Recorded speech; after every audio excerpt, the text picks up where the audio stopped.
हरे कृष्णा। राधे राधे दोस्तों, आज की वीडियो में सुनिए मार्गशीर्ष महात्म्य का 5वां अध्याय। पर उससे पहले मैं आपको भगवान श्री कृष्ण की लीला की एक बहुत ही अद्भुत कहानी सुनाती हूँ, तो आप ध्यान से सुनिए। एक समय की बात है, एक लड़की थी जो भगवान श्री कृष्ण की अनन्य भक्त थी। बचपन से ही कृष्ण भगवान का भजन करती थी, भक्ति करती थी। भक्ति करते करते बड़ी हो गई। भगवान की कृपा से उसका विवाह श्री धाम वृंदावन में किसी अच्छे घर में हो गया। विवाह होकर पहली बार वृंदावन गई, पर नई दुल्हन होने से कहीं जा भी न सकी और मायके चली गई। और वह दिन भी आया जब उसका पति उसे लेने के लिए उसके मायके आया। अपने पति के साथ फिर वृंदावन पहुंच गई। पहुंचते पहुंचते उसे शाम हो गई। पति वृंदावन में यमुना किनारे रुककर कहने लगा, देखो शाम का समय है, मैं यमुना जी में स्नान करके अभी आता हूँ। तुम इस पेड़ के नीचे बैठ जाओ और सामान की देखरेख करना, मैं थोड़ी समय में आ जाऊंगा। यही सामने ही हूँ, कुछ लगे तो मुझे आवाज दे देना। इतना कहकर पति चला गया और वह लड़की बैठ गई। अब एक हाथ लंबा घूंघट निकाल रखा है, क्योंकि गांव है, ससुराल है, और वहीं बैठ गई। मन ही मन विचार करने लगी कि देखो ठाकुर जी की कितनी कृपा है। उन्हें मैंने बचपन से भजा और उनकी कृपा से मेरा विवाह भी श्री धाम वृंदावन में हो गया। मैं इतने वर्षों से ठाकुर जी को मानती हूँ, परंतु अब तक उनसे कोई रिश्ता नहीं जोड़ा। फिर सोचती हूँ ठाकुर जी की उम्र क्या होगी, लगभग 16 वर्ष के होंगे। मेरे पति 20 वर्ष के हैं, उनसे थोड़े से छोटे हैं, इसलिए मेरे पति के छोटे भाई की तरह हुए और मेरे देवर की तरह। तो आज से ठाकुर जी मेरे देवर हुए। अब तो ठाकुर जी से नया रिश्ता जोड़कर बड़ी प्रसन्न हुई और मन ही मन ठाकुर जी से कहने लगी, देखो ठाकुर जी, आज से मैं तुम्हारी भाभी और तुम मेरे देवर हो गए। अब वो समय आ गया जब तुम मुझे भाभी भाभी कहकर पुकारोगे। इतना सोच ही रही थी, तभी एक 10-12 वर्ष का बालक आया और उस लड़की से बोला, भाभी भाभी। लड़की अचानक अपने भाव से बाहर आई और सोचने लगी, वृंदावन में तो नहीं हूँ, ये भाभी कहकर कौन बुला रहा है। नहीं थी इसलिए घूंघट उठाकर नहीं देखा कि गांव में किसी बड़े बूढ़े ने देख लिया तो बड़ी बदनामी होगी। अब वह बालक बार बार कहता, पर वह उत्तर न देती। बालक पास आया और बोला, भाभी तनिक जरा अपना चेहरा तो दिखाई दे। अब वह सोचने लगी, अरे ये बालक तो बड़ी जिद कर रहा है, इसलिए कस के घूंघट पकड़कर बैठ गई, ये कहीं घूंघट उठाकर देख न ले। लेकिन उस बालक ने जबरदस्ती घूंघट उठाकर चेहरा देख लिया और भाग गया। थोड़ी देर में उसका पति आ गया। उसने सारी बात अपने पति को कह दी। पति ने कहा, तुमने मुझे आवाज क्यों नहीं दी। लड़की बोली, मैं तो इतने में भाग ही गया था। पति बोला, चिंता मत करो, वृंदावन बहुत बड़ा थोड़ी है। कभी किसी गली में खेलता मिल गया तो हड्डी पसली एक कर दूंगा, फिर कभी ऐसा नहीं कर सकेगा। तुम्हें जहां भी दिखे मुझे जरूर बताना। फिर दोनों घर गए। कुछ दिन बाद उसकी सास ने अपने बेटे से कहा, बेटा देख तेरा विवाह हो गया, बहू मायके से भी आ गई, पर तुम दोनों अभी तक बांके बिहारी जी के दर्शन करने के लिए नहीं गए। कल जाकर बहू को दर्शन कराकर लाना। अब अगले दिन दोनों पति पत्नी ठाकुर जी के दर्शन के लिए मंदिर जाते हैं। मंदिर में बहुत भीड़ थी। लड़का कहने लगा, देखो तुम स्त्रियों के साथ आगे जाकर दर्शन करो, मैं भी आता हूँ। अब वह आगे गई पर घूंघट नहीं उठाती। उसे डर लगता, कोई बड़ा बूढ़ा देखेगा तो क्या कहेगा। नहीं, बहू घूंघट के बिना घूम रही है। बहुत देर हो गई। पीछे से पति ने आकर कहा, अरे बावली, बिहारी जी के सामने है, घूंघट काहे नाए खोले। घूंघट नाए खोलेगी तो दर्शन कैसे करेगी। अब उसने अपना घूंघट उठाया और जो ही बांके बिहारी जी की ओर देखा तो बांके बिहारी जी की जगह वहीं बालक मुस्कुराता हुआ दिखाई दिया। तो एकदम से चिल्लाने लगी, सुनिए जल्दी आओ जल्दी आओ। पति पीछे से भागा भागा आया। बोला, क्या हुआ। लड़की बोली, उस दिन जो मुझे भाभी भाभी कहकर भागा था वह बालक मिल गया। पति ने कहा, कहाँ है, अभी उसे देखता हूँ। तो ठाकुर जी की ओर इशारा करके बोली, ये रहा, आपके सामने ही तो है। उसके पति ने जो देखा वो अवाक रह गया और बोला, तुम धन्य हो, वास्तव में तुम्हारे हृदय में सच्चा भाव ठाकुर जी के प्रति है। मैं इतने वर्षों से वृंदावन में हूँ, मुझे आज तक उनके दर्शन नहीं हुए, और तेरा भाव इतना उच्च है कि बिहारी जी के तुझे दर्शन हुए। तो ये थी भगवान श्री कृष्ण की लीला की एक कहानी। अब सुनिए आज का अध्याय।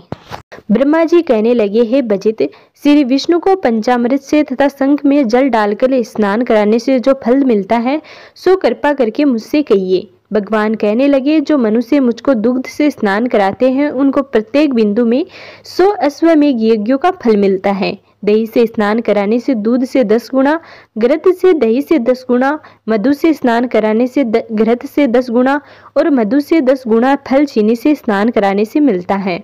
मंत्र पढ़कर गंध पुष्प जल चढ़ाने से सबसे अधिक फल कहा गया है।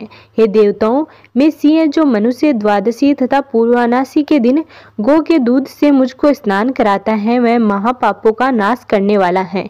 जैसे दूध से दधी, घृत आदि सब पदार्थों की उत्पत्ति कही गई है, इसी तरह दुग्ध स्नान से सर्व कामनाओं की सिद्धि होती है। दुग्ध स्नान से सौभाग्य की प्राप्ति, दधी स्नान से मिष्टान भोजन और घृत स्नान कराने से मेरे लोक की प्राप्ति होती है। माघ शीस माह में जो मुझको चीनी और शहद से स्नान कराता है वह स्वर्ग के सुख भोगकर फिर इस लोक में राजा होता है। जो मनुष्य माघ शीस में मुझको दूध से स्नान कराता है वह मनुष्य इस पृथ्वी पर राज, अश्व और रथों से पूर्ण राज पाता है। जो माघ शीस माह में मुझको परम श्रेष्ठ दुग्ध से स्नान कराता है वह स्वर्ग में श्रेष्ठ माना जानकर चंद्रलोक, इंद्रलोक, रुद्रलोक और वायु लोक में पूजित होता है। हे पुत्र, दुग्ध से स्नान कराने पर तेज और पुष्टि की वृद्धि होती है और दुर्भाग्य नाश होता है। जो मनुष्य माघ शीस माह में मुझको पंचामृत से स्नान कराता है वह पृथ्वी पर बंधु गणों से शोचनीय नहीं होता। हे पुत्र, जो कपिला गौ के दूध से मुझको स्नान कराता है वह 100 कपिला गौ के दान का अधिकारी होता है। जो माघ शीस माह में मुझको पंचामृत से स्नान कराता है वह एक बिंदु से भी अपने कुल का उद्धार करता है। जो मनुष्य कपिला गौ के दूध को शंख में भरकर भक्ति से मुझको स्नान कराता है वह समस्त तीर्थों का भागी होता है। जो शंख में अक्षत कुशा जल डालकर माघ शीस में मुझको स्नान कराता है वह भी समस्त तीर्थों के फल का भागी होता है। जो मनुष्य माघ शीस माह में शंख के जल से 8 बार स्नान करता है वह श्रेष्ठ होता है और मेरे लोक में पूजित होता है। और जो 16 बार शंख में जल से मुझे स्नान कराता है वह पापों से मुक्त होकर स्वर्ग में देवताओं से भी पूजित होता है। जो 24 बार शंख से मुझे स्नान कराता है वह चिरकाल तक इंद्रलोक में वास करने के पश्चात इस लोक में राजा होता है। जो 108 बार शंख से मुझको स्नान कराता है वह प्रत्येक शंख में स्वर्ण के दान के फल का अधिकारी होता है। जो भक्त माघ शीस माह में शंख ध्वनि करके मुझको स्नान कराता है उसके पितर उतने ही स्वर्ग में प्रतिष्ठित होते हैं। जो 1008 बार शंख जल से मुझे स्नान कराता है वह सपरिवार महाप्रलय पर्यंत मुक्ति फल का भागी होता है। हे सूर्य श्रेष्ठ, जो नित्य ही शंख से मुझको स्नान कराता है वह नित्य ही गंगा स्नान का भागी होता है और देवता के सम्मान आनंद के फल करता है। हे पुत्र, जो नमो नारायण इस मंत्र को पढ़कर शंख से मुझको स्नान कराता है वह समस्त पापों से मुक्त हो जाता है। जो शंख में तिल और चरणामत रखकर वैष्णव महात्म्य जनों को देता है वह चंद्रायण व्रत के फल का भागी होता है। नदी, कूप, तालाब और बावड़ी के जल को भी संग में रखने से सब गंगा के जल के तुल्य हो जाता है। जो वैष्णव मेरे चरणामृत को लेकर सिर से धारण करता है वह तपस्वियों से भी श्रेष्ठ मुनि है। हे पुत्र, त्रिलोकी में जितने भी तीर्थ हैं वह सब मेरी आज्ञा से इस लोक में संघ में वास करते हैं। इसी कारण संघ को श्रेष्ठ कहा गया है। जो वैष्णव माघ शीस माह में संघ में जल भरकर इन मंत्रों से मुझको स्नान कराता है उस पर मैं अत्यंत प्रसन्न होता हूँ। संघ के आदि भाग में चंद्रमा देवता, संघ के कोणी भाग में वरुण देवता, संघ के पृष्ठ भाग में प्रजापति देवता और संघ के अग्र भाग में गंगा तथा सरस्वती वास करती है। जो इन देवताओं का नाम लेकर आलस्य रहित होकर मुझे स्नान कराता है उनके पुण्य की संख्या देवताओं से भी नहीं हो सकती। हे देवेश, जिसने मेरे सामने पुष्प जल अक्षत से युक्त कर संघ पूजन किया है उसके घर में सर्वत्र सुख वाली लक्ष्मी वास करती है।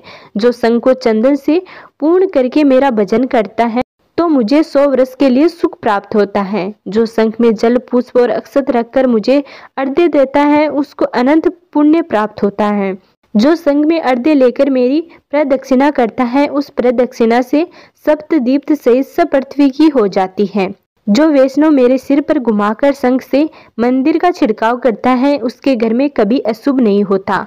जो मेरे चरण जल को लेकर शंख में रखकर अपने सिर लगाता है उसको न तो मानसिक चिंता होती है, न गलनांगी होती है और न नारकीय भय होता है। सिर पर शंख जल को देखकर ग्रह, राक्षस, पिशाच, सर्प और दानव यह सब 10 दिशाओं में भाग जाते हैं।